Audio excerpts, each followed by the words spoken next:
এই পরিবার পাশে আমরা সবসময় থাকবো, তাদেরকে আমরা নিয়ে গেলাম।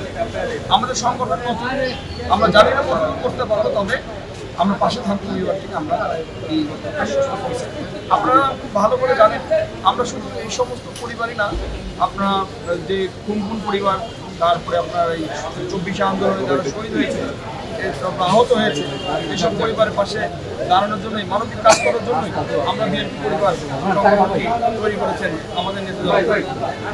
আর আপনারা দোয়া করবেন যেন তারেক রহমান যেন খুব দ্রুতই দেশে ফিরে এইসব শহীদ পরিবার আরও দেখভাল করতে পারি এবং আমরা যেন আরও কাজ করতে পারি।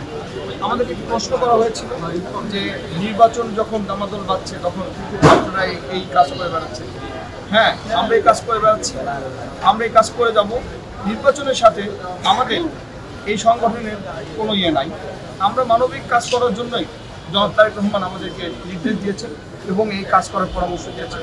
আমরা তার নির্দেশেই সারা দেশে সব মানবিক কাজ করে যাচ্ছি। আমরা নির্বাচন বা হোক না হোক বা কী হবে না হবে এটা নিয়ে আমরা বসে থাকবো না। আমরা জনাব তারেক রহমানের নির্দেশে এইসব মানবিক কাজ সারা বাংলাদেশে চলছে, চলবে, আগামীতেও চলবে।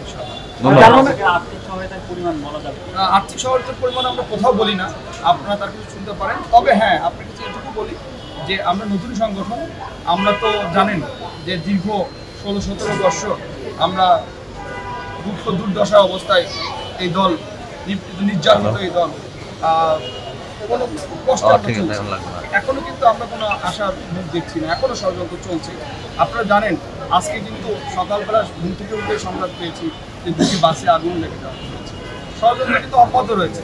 আমি ওদিকে যাচ্ছি না, কিন্তু এটা উদাহরণ দিলাম, ষড়যন্ত্র কিন্তু অব্যাহত রয়েছে। ইনশাল্লাহ আপনারা আমাদের পাশে থাকবেন, জনাব তারেক রহমানের পাশে থাকবেন। আমরা এইসব ষড়যন্ত্র মোকাবেলা করে আমরা আগামীতে নতুন বাংলাদেশ